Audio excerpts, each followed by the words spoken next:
And welcome to the Hey Boomer Show, which is live every Monday on Facebook, LinkedIn, and YouTube, and then available the very next day on all of your favorite podcast apps. My name is Wendy Green, and I am your host for Hey Boomer. And Hey Boomer is a show for those of us who believe we are never too old to set another goal or dream a new dream.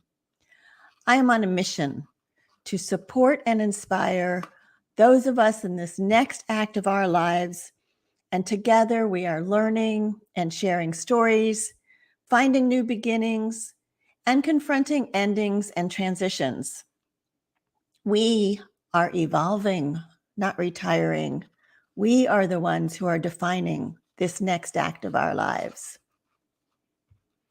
Today, we are going to talk about cake and art and tradition and love and sharing, as well as reinventing yourself after a long career. But before we get started, I want you all to take a moment and think back to those smells of the wonderful foods that made some of your family traditions. Can you smell them? Is it making your mouth water a little bit to think about it? I would love it if you would share some of the family tradition foods that made up part of your childhood, or that maybe you brought in to the family once you had children. It'd be fun to see what other people have in their traditions.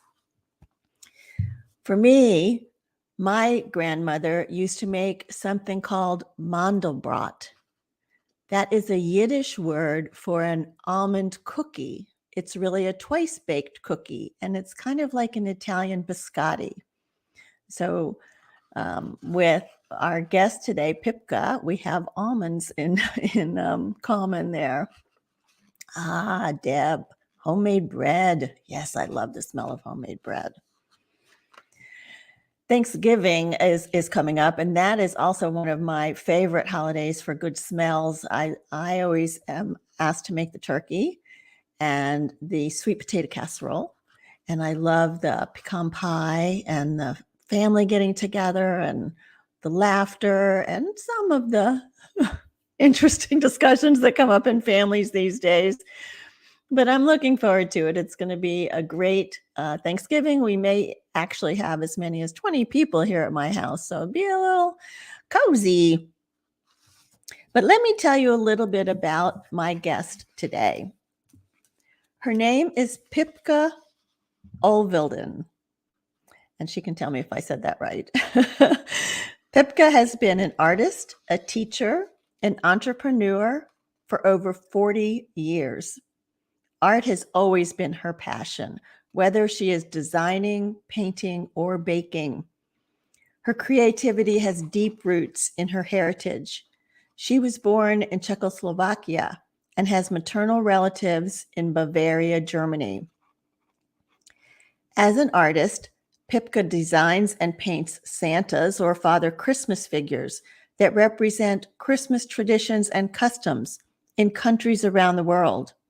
This was a fundamental part of her career as an artist and gave her the opportunity to travel to many countries at Christmas time to savor the atmosphere and the flavors that the countries had. Memories of her grandmother's torts, daily afternoon coffee times, and lots of whipped cream encouraged her to create that cozy, warm ambience in her boutique gift shop. This led to serving coffee and homemade cake samples that her clients would enjoy while browsing. But soon, friends and customers were asking for the recipe of the almond cake, which was one of her grandmother's recipes. And so she started importing the cake pan, which I actually have one of those imported cake pans. Isn't that gorgeous? And she started to create a little cakelet recipe book, which is a handmade recipe book with 40 variations of the almond cake recipe. So let me bring on this amazing woman to share her with all of you. Hi, Pipka. Hi, Wendy. It's good to be here. Thank you for that nice introduction. Well, you are a special lady, so I am glad to have you here today. Oh, well, you have wonderful guests, so I'm honored to be here. Thank you. Thanks. And you are in Sister Bay, Wisconsin. Is that right? That's what you Yes, said. And I'm in it's Door County. It's called the Cape Cod of the Midwest. It's full of thousands of tourists all summer, and then we have nice, quiet winters with white snow. Doesn't get dirty because there aren't enough people to make it dirty. wow. Wow. You said you were right off Lake Michigan, right? So you get, Yeah, my village is situated right on Lake Michigan, and it's beautiful, and it's a community that is full of artists. There's just an energy here, like they often say in places like Sonoma and other parts of our country, that is very wonderful for artists to create. And mm, it's a close-knit community. We all help each other. And I live in paradise. Yay. yay. That's great for you. So tell us about the early years, Pipka, and what you learned growing up from your mother and your grandmother. Well, I'm glad you asked that question because the baking and my creating all stems from who I am. You know, when you can tap into who you are, I think you always make something authentic. My parents went through World War II. We came to America in the early 50s as displaced persons. And my father was a doctor, so we settled in a little town in North Dakota that had 400 people and welcomed us with open arms. They needed a doctor because there were not many physicians in small towns like that at the time. Catholic Church sponsored us. And my father spoke 7 languages and was able to speak to all the Bohemian people for miles around. And so they loved him. Wow. We continued our traditions. My first Christmas was they gave us a house to live in, a beautiful old Victorian house with those pocket doors for the little extra room, you know. Yeah. And oh, Wendy, I can remember that I was thinking about this in bed the other night, knowing I was going to talk to you. And they put a Christmas tree in there. And in German Christmas customs, you don't really see the tree, 4 months before Christmas. You see it on Christmas Eve when the parents open the doors, and there's the tree with real candles and the smell of Really? fresh pine and presents under the tree. I'll never forget that. And my mom and dad kissed in front of the fireplace, and it was just a magical, magical memory. And of Wow. course, my parents cooked local foods that they were familiar with. They were happy to be in America. In fact, they kissed the ground when they got here after going through a war. This was definitely Michigan, North Dakota had streets of gold. Is what they felt. Golden snow. Gold and snow, yeah. So all of that just prompted me to really love my culture. But since I was a young girl, I really didn't understand it until we went back to visit the grandparents that had settled in Bavaria. The other grandparents from Czechoslovakia were under communist rule, and you couldn't get in there. Mm, And they would maybe give one member of the family a visa to visit, but never the whole family because they wanted to be sure that you came back to your family. So Germany was the place where we visited often, and where my Aunt Oma, my grandmother, taught me to bake this almond cake, and where we had, do you know why we have coffee tables? Because that's where you have coffee and cake. Always had a ah, special little table for the coffee and cake, and my grandmother would put a tablecloth on, bring out her best china, little cake forks, steaming pots of coffee, and often she would bake, and if not, we would go to the local bakery and bäckerei and have the most wonderful cakes and torts. So all of that became part of this memory that I wanted to share with my family and with my customers when I had a shop. Feed the people, feed the people. yeah, yeah.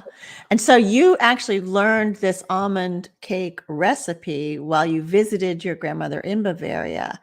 Is that Yes, right? I Did did. she ever come to the US? She came to the US while we were still in this little community in Michigan, and she also thought it was the most wonderful little village.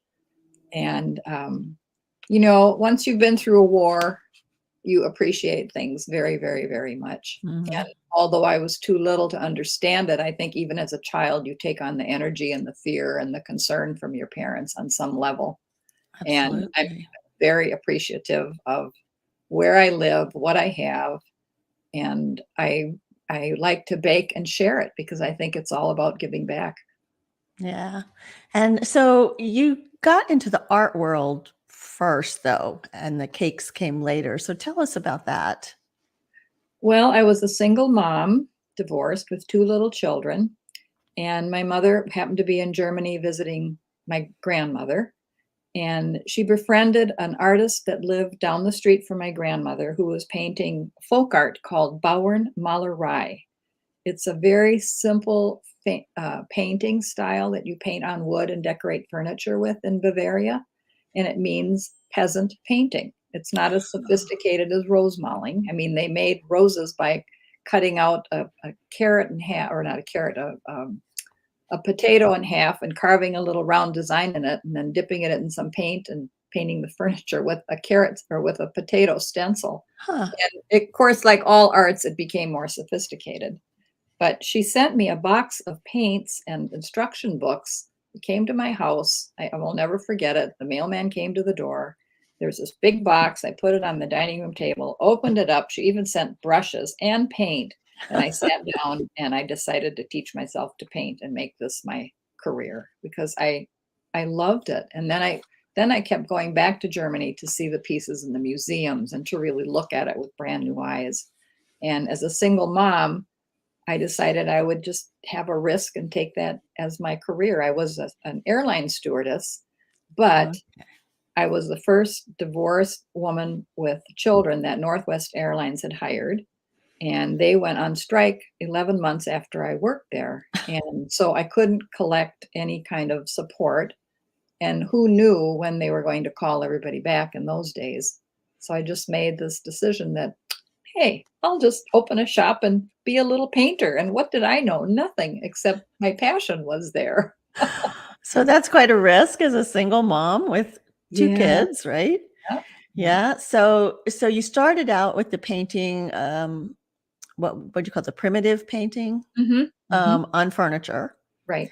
but you evolved, Pipka, and you Yes. got into these old world Santas, and you were describing some of that process to me last week when we talked. So tell us more about that. Well, it started when I met my husband, and he kidnapped me and brought me to Door County. So I moved from the big city to beautiful little Door County, another little village. And one winter day, when the snow was up to the windowsills in my studio, I decided to paint an old world Santa for my mother for Christmas. And that was the beginning. I gave her that for Christmas. And then in my decorative painting industry, I started making patterns for that, and people wanted to paint it. And it just became very popular. And so I knew, well, there's something there. And I started exploring the customs in other countries and even other regions of Germany. I mean, every region has its own beer and its own food and its own tradition. And I mean, you could go from one town 15 miles away and they would serve different food or different beer or different, wear different costumes. And it just fascinated me. So I started designing Santas and they were very popular. So I thought maybe these could be made into cards or something, because the public really likes them, the public in my decorative painting industry.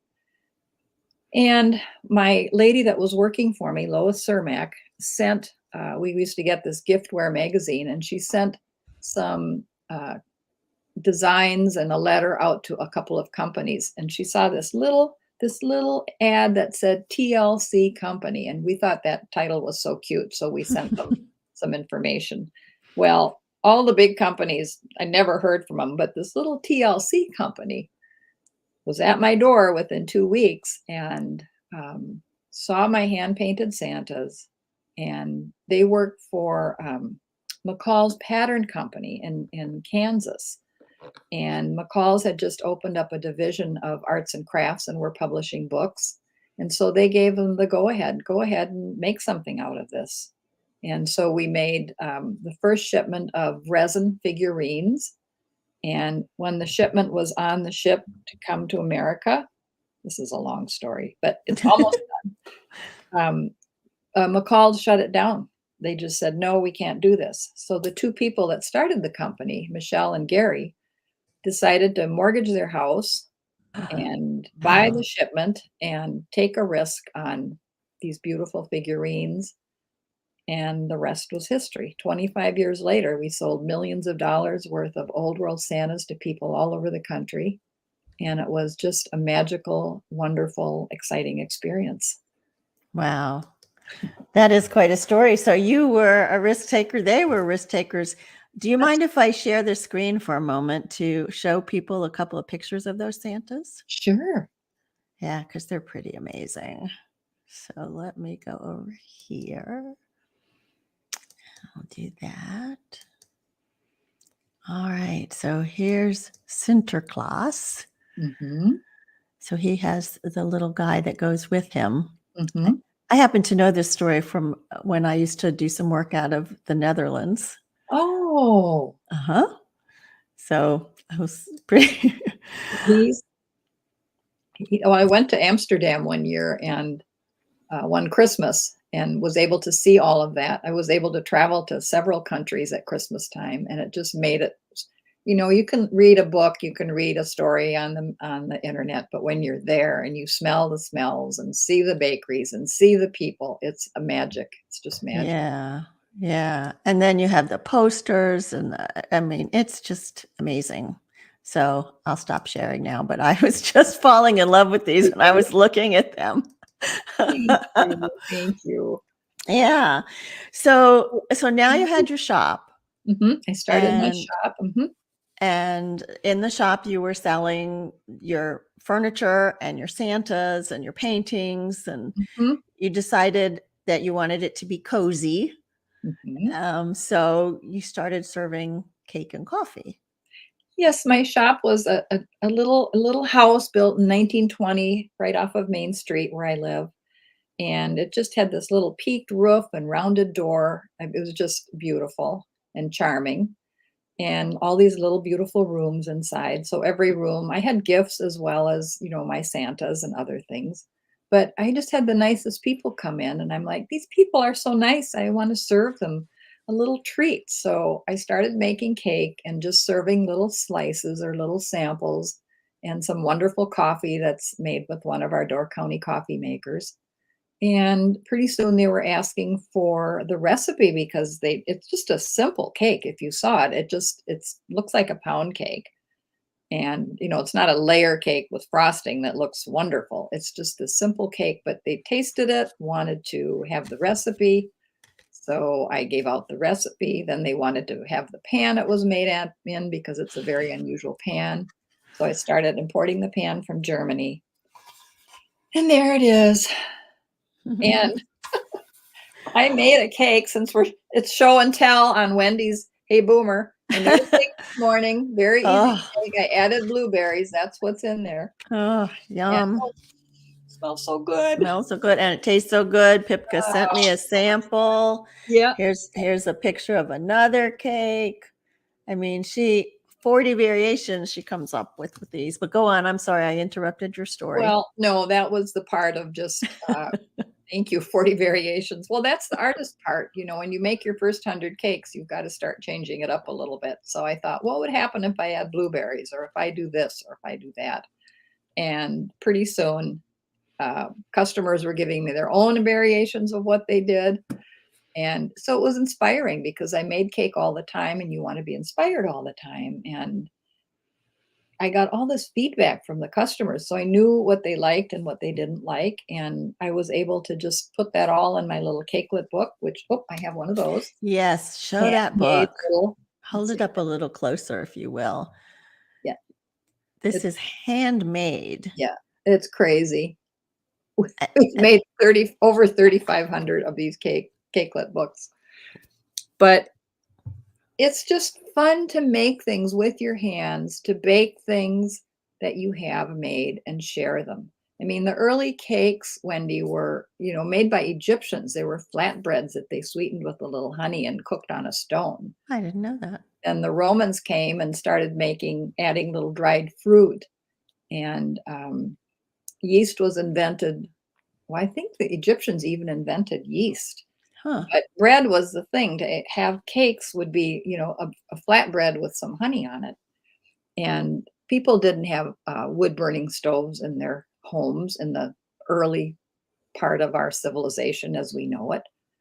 And so there would be maybe either a butcher or a baker in the villages, and they would have these big outdoor ovens, and you could bring your bread or your cake to those places, and they would bake them for you.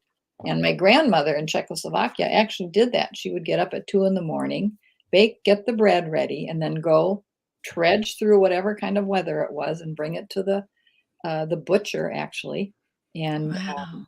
have the cake made. And here we are now with all our modern conveniences. And my grandmother made little 7-layer Dobish torts, which are tiny layers of cake with chocolate frosting in between. And although I think we're in a busy world, we don't have to make cakes like that anymore, and we don't have to buy cake mixes. We can just make this cake like my almond cake, for instance, which everything goes in one bowl. You whip it up. I mean, I made this morning. It took me 5 minutes to put it in the oven, That's and amazing. it freezes for 4 months. So it's an easy cake that any mom or any working person can make for their family or to give as gifts.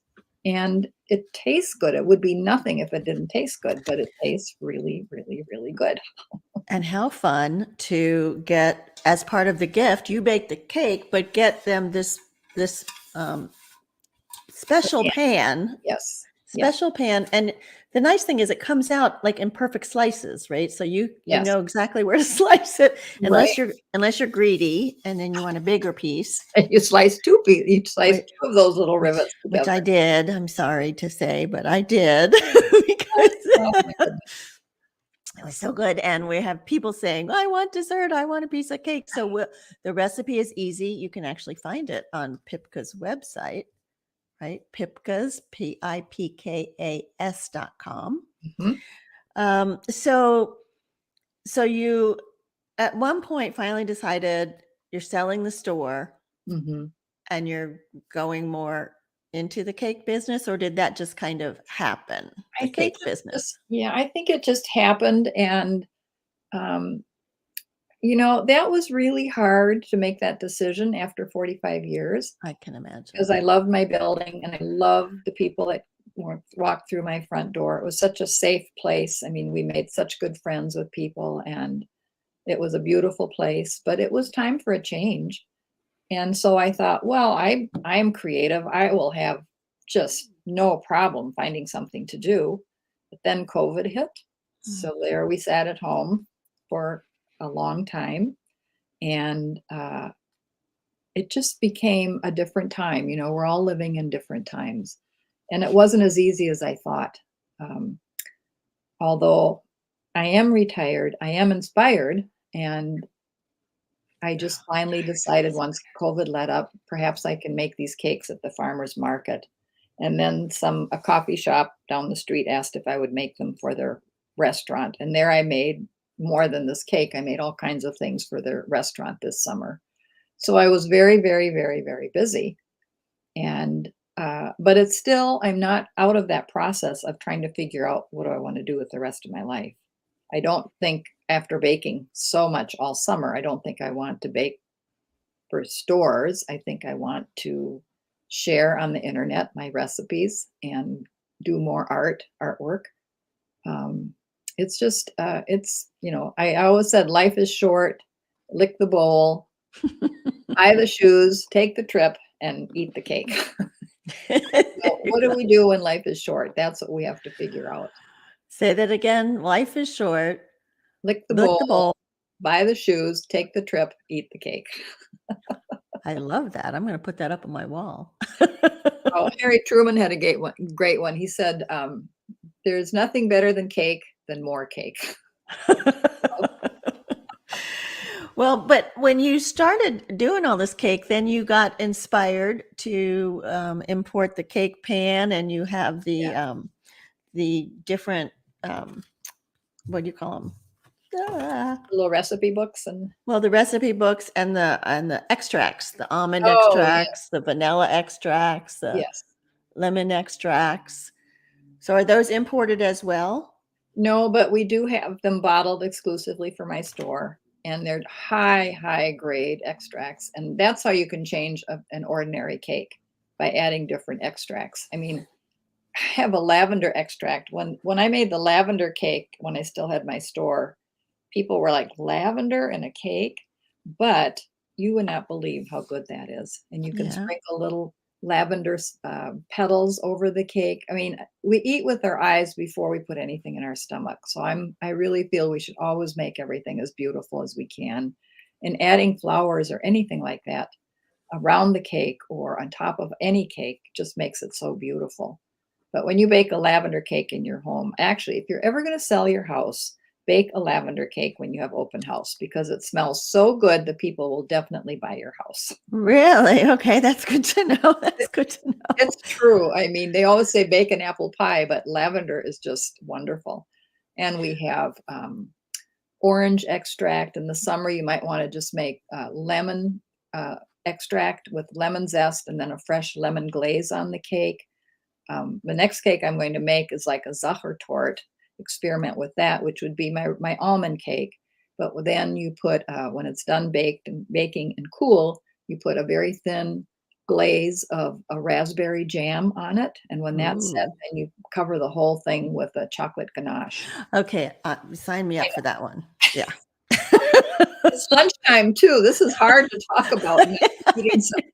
I wish Goodness. you were all here. We could share my blueberry cake I made this Okay, morning. well, we'll be there shortly, so leave the door open. Oh, man. So you said though, this transition is hard, like walking Mhm. away from the shop after all those years, and you still have a lot of your artwork. And so, what do you do with that? And you don't want to bake for big, so where are you with all of that process? Well, I have a really nice website. So I'm trying to reach out more to my audience. And this last year, when I was baking for everybody and everything, I didn't have as much time to do that. But the lady that started the company that made my Santas is partnering with me. She's very organized, very experienced, very ambitious. And we are going to really work at reaching out with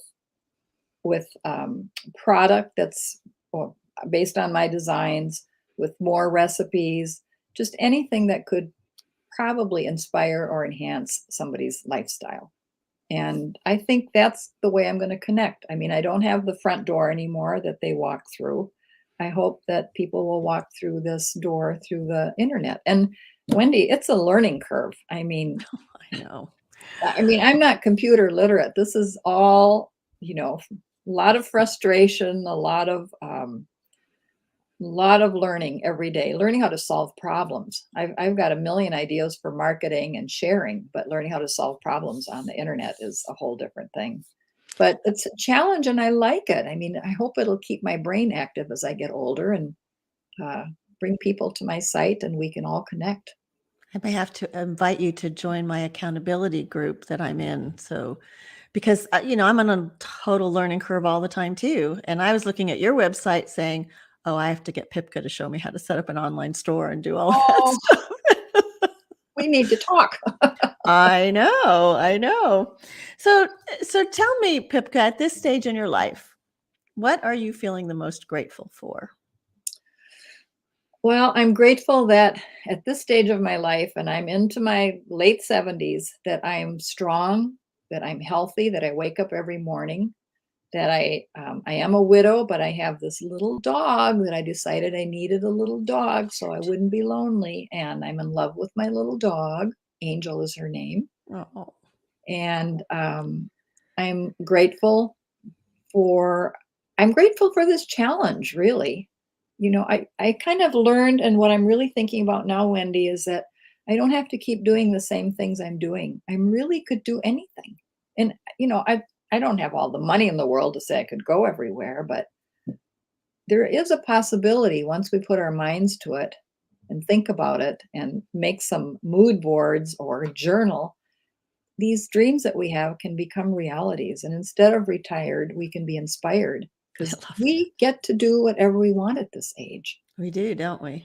Yeah, we Yeah, really do. And if we we put can it out define there, it. there's somebody to help us if we can't do it alone. So I'm hopeful for that.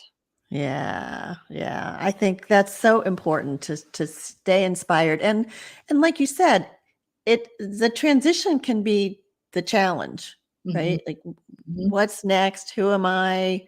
Who am I going to be? All of that is, but it's also, we can redefine that as an opportunity Yes. to Yes. figure out, who we really want to be in this next act. Mhm. Yeah, I think that's beautiful. Well, I think it's beautiful the way you said it. It is an opportunity. If we look at it as an opportunity instead of, well, because let's face it, as you get older and my age, it's a little more difficult to do some things. I mean, I'm not 40 and I can't work, 90 hours a day. I can work 10 hours a day and I might be tired the next day.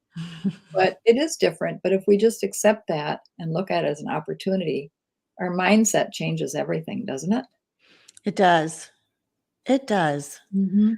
And, I'm not going to say to people that it's easy to shift your mindset. Sometimes it takes friends like Pipka, someone to talk to that is already in that inspired stage, Mhm. and surround yourself with people like that are your champions, don't you think?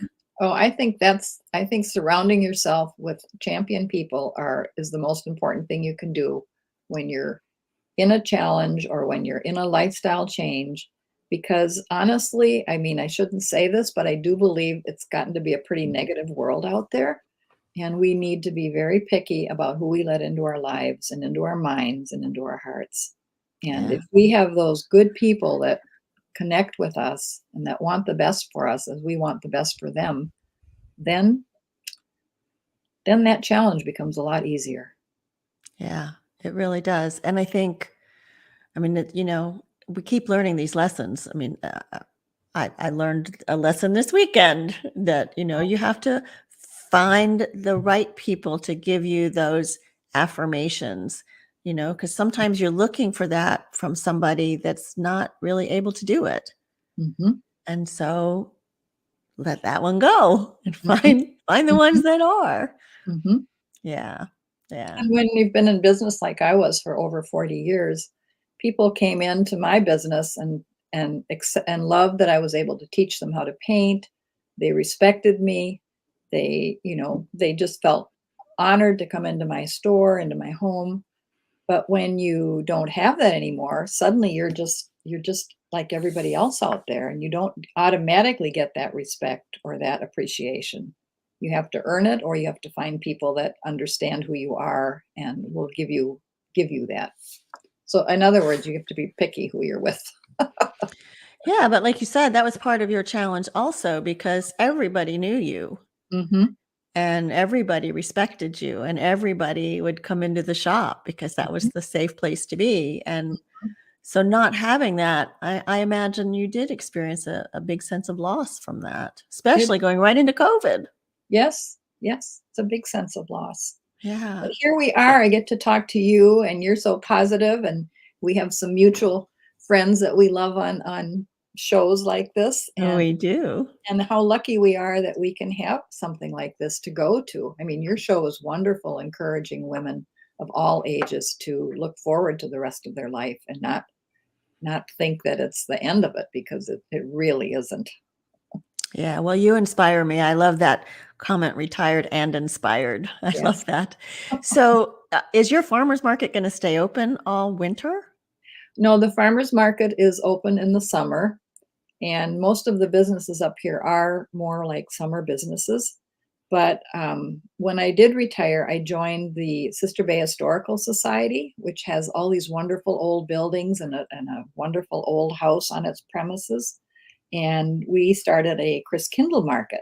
So Ah. last year, I spent 6 months of my life working on that. This year, we kind of have the formula down, and we are starting our next Christkindl market in a couple weeks. So I haven't had time to be tired or challenged or anything because I'm too busy. But last year, we had like 5,000 people came the first day. And this is in a sleepy town. We've created uh, business for restaurants that used to close. Now they're opening for those 3 weekends. We've created rooms for people to rent in all these hotels that used to be empty.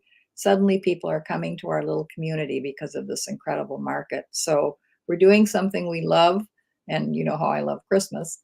And so does everybody, I know. and Yeah. we're helping our local businesses. So And so what are the dates of that? it's the weekend after Thanksgiving for 3 days, and then the following 2 weekends. Last Okay. year we had blizzard snows, and it was like, Wendy, it was a Hallmark movie. It was so beautiful. Everybody came. The kids made snowmen and threw snowballs. People drank blue wine. We've got food. We've got artists. We've got all these vendors in these wonderful little buildings, and it was just pure magic. Wow. Wow. Well, have your coats ready. So Yes. in case your southern visitors come up. Some of them do actually, to be honest with you. They have families up here, from Texas or other places, and they come for the holidays and they love it. Oh, it sounds fabulous. Sounds like a magical land, like a magical fairyland. Yeah, it Yeah. is. Yeah. So are you baking for that? Or are you gonna have your Santas or your artwork or I've finished baking 100 cakes, oh, and gee. I sell the pan, and we're making our cakelet books right now. And I do have some beautiful ornaments that are very cake oriented, little wonderful glass ornaments and wood ornaments. So you can decorate a cookie tree or a cake tree for your kitchen. And yeah, it's just going to be great. And the cakelet book, I noticed on your website it said only 2 left, so you are making more? Yes. Yeah. Like, I purposely didn't order one, Pipka, 'cause I was like, "I gotta leave them for the other people because 'cause I'm gonna be promoting this," but Oh, we have to make like 50. So we are going to be little elves during the night, believe me. We okay. make Santa's wares. Oh, Heidi, I agree. Heidi says, "It seems like you see the good in all things, and that is so Oh, beautiful." You oh, do. that's so I nice. know, I just love talking to you. Oh. Yeah. So where are your children now? Well, I have a son that's in Milwaukee, and I have a granddaughter that's there. She's been helping me bake cakes, and she's been about 5 years old, and she's Aw. 12 now. And then my daughter lives in Florida in Daytona Beach. Oh, that's So far.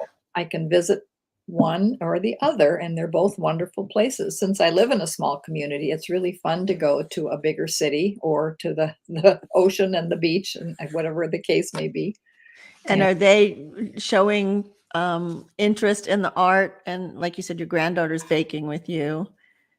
Do you see my granddaughter is very creative, and my son is in the creative business with computers and designing websites and that kind of thing, interviewing coaches and other inspiring people. So often when I have a problem, I call him, and he's my personal coach. Aw. My daughter works for a pickleball court in Florida, which is one of the biggest courts in the country. And she's just loving her job, talk about being around positive people. She said 80-year-old people are playing pickleball every day, and they love it, and they're healthy. And so I'm getting a lot of inspiration from both of my children. So we're never too old, are we? No, I guess we are not. As long as we try and stay healthy. So, if you could give some advice, words of wisdom, ideas that you would share with the group at this point, um, to be retired and inspired, what would you say? Well, it helps to have a positive attitude, but don't expect it to be easy, because you can be positive, but it's not easy. But if you put yourself out there, ideas will come. And if you live in a small community like I do, there's ideas on the internet. There is so much. You can take a language on the internet. You can connect with other people, with other, Zoom classes.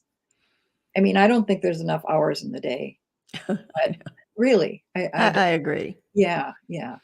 But you have to motivate yourself sometime, and that can be difficult, Mhm. especially if there's a good TV show on and your dog's on your lap, and it'd be much more fun to sit here for a couple of hours than I know, try to figure especially out what my life is gonna be like. yeah, But, especially I'm a firm believer as an artist in doing, mood boards where you can cut out pictures in magazines without any thought of what you're doing. Just take what you love and paste it on a big piece of paper, and, uh you'll see something there that maybe has been hidden, that has been in your subconscious that really means something to you. And it's very exciting to have that. And it might be that by next year, you'll see that a lot of the things you put on there have come true. Cut It's and true. paste like a little kid. It really works. I I agree with you on that. I've done that. I have one up on my wall now, in fact. Oh, wonderful. Yeah, I love that. Well, Pipka, this has been amazing. I think Deb and I need to plan a trip up to the market. What do you say, Oh, we Deb? do that. I And I know. can bring you in my house. You can stay with me. And then we'll drag you down here so you can see the South. Yeah, let's trade locations. There we go. I know. Wouldn't that be fun? It would. Well, let me share with people. Deb goes, yeah, that would be so fun. Let me share with people how they can find you. So Pipka's website is www.pipkas.com. Where's the name Pipka from? Oh boy, it's a it's a Czechoslovakian nickname. My mother had me in a Catholic hospital during the war, and the nun brought me to her after I was born and said, "Here's your little Pipka," and it means little yellow chicken. I know you made me tell this to the world. I can't believe it, but there it But is. it's an adorable nickname, though. I would say little yellow darling. Or maybe Oh, not yellow, just little sweet darling. there you go. Yeah. And you can also email her at eatcake@pipkas.com. So thank you so much for what you shared. I mean, we could talk for days. You have Thank you. such beautiful energy, but you don't have time to talk for days. You've got this Gotta make some more Kringle market to do. notes. Oh, Heidi wants to come too. Come on, Heidi, you come with us. Okay. So let me tell you about who's coming on next week. A totally different topic. I mean, this one has been so fun. Next week, we'll be shifting to talk about something that's not spoken about much, but that impacts the older adult population significantly. According to the WHO, suicide attempts are more frequent among adolescents and young adults, but older men and women show the highest rate of suicide in almost every country. Oh my gosh.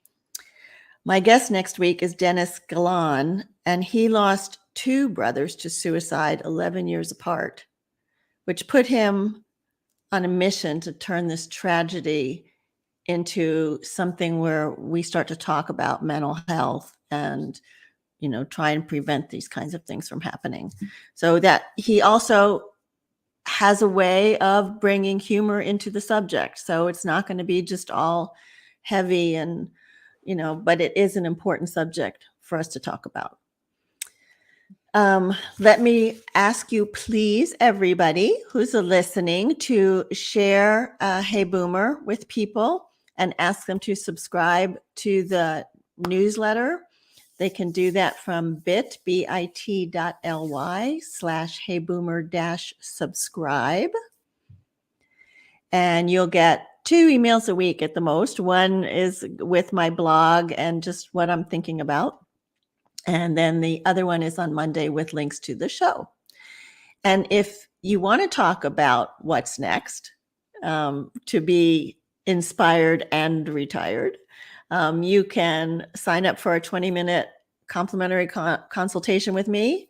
We can talk on, you can schedule it on calendly.com/heyboomer/20min. And you'll find times there so we can talk about what's next for you. All right. Well, I like to leave you with the belief that we can all live with passion, live with relevance, and live with courage. And we are never too old to set another goal or dream a new dream. Thank you again, Pipka, for being our guest today. I just loved it and hope to see you soon in person. Thank you, Wendy. It was a wonderful day. I love what you're doing. You've got a very inspiring show. Thank you. Thank you so much. We'll talk soon. Okay, good. Bye. Bye-bye.